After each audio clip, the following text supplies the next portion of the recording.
अंधा विश्वास क्या है? विश्वास है और लेकिन अंधापन है। तो हम अंधेरे में हैं, प्रकाश विश्वास पे ही चल सकता है, क्योंकि हमको कोई फर्क पड़ता नहीं है। तो ठीक है, नहीं है तो ठीक है, मैं अंधा हूँ। मेरी आंखें हैं तो बाहर दिख रही हैं, लेकिन वो रोशनी को ग्रहण नहीं कर सकते। तो अंदर इंसाइट होना जरूरी है। जितनी इंसाइट होगी उतना आप दूर देख सकते हो। इंसाइट कैसे डेवलप की जाए? अभी वैज्ञानिकता है, तब उसके सामने चीजें लाई जाएंगी तो होगा। तो एक तो प्रकृति प्रदत्त चीजों की बात अगर हम छोड़ें, तब हमको अंधविश्वास के, देखो आप बिल्डिंग पे चढ़ोगे और उसमें लिफ्ट भी हो और एस्केलेटर भी हो और सीढ़ियाँ हो और बिजली चली जाए या आग लग जाए तो सीढ़ियों से आना चाहिए। ये हमने एक स्टेटमेंट दिया, आपने मान लिया। अब आप फंस गए कहीं, तो उन्होंने कहा था उन पर हमको पूरा विश्वास है कि हम सीढ़ियाँ से जाएं, और आप 5 तल्ला सीढ़ी उतरे, उसके बाद सीढ़ी नहीं। अब क्या करें? अब तो कुछ बता ही नहीं था उनने। तो ये अंधा विश्वास है। 5 तल्ला सीढ़ी से उतर गए, उसके बाद नहीं है तो दूसरा रास्ता खोजो। यह तात्कालिकता क्या है?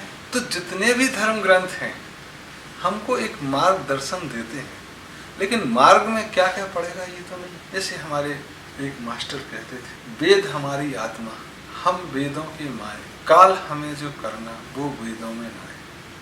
वेद हमारी आत्मा है, जितने धर्म ग्रंथ हैं वो हमारी आत्मा है। हम उनके द्वारा ही परिभाषित भी होते हैं, लेकिन तब भी कल हमको जो करना है वो उन सारे धर्म ग्रंथों में नहीं। वह हमको एक मार्ग देते हैं, मार्ग जो मिले। तब मार्ग पे जब चलोगे तो आंखें खोल के चलना होगा, अपनी आंखें खोल, और आंखें बंद करके चलोगे कि हमको जो धर्म ग्रंथ कह रहे हैं उसी पे, तब वह अंधापन होगा। और अंधापन चाहे विश्वास ला ही नहीं सकता। विश्वास तो आंखें खोल के आएगा, जो पल दर पल चीजें बदलती। तब dynamics of life can not be defined by the any static definition, it has to be dynamic. And if you try to define dynamics of life by static definition, it in itself is static and causes blindness. So in the dynamics of life, dynamism has to be there to make it visible, make it apparent. Then only you can say that it is not a blind, it is eyed. Seen, you have seen it. Vision is there. It's not dream, not imagination. And for that, you have to have insight. And try to develop your insight by experimenting more and more.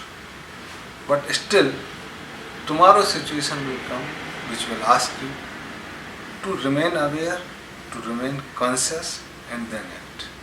So, to be moving, to be ahead, to be healthy, happy, one has to have the eyesight, insight. Faith and blind faith will work as per their definition. So faith is in the nature, faith is innate, trust is innate. That will help you, but blindness won't help you.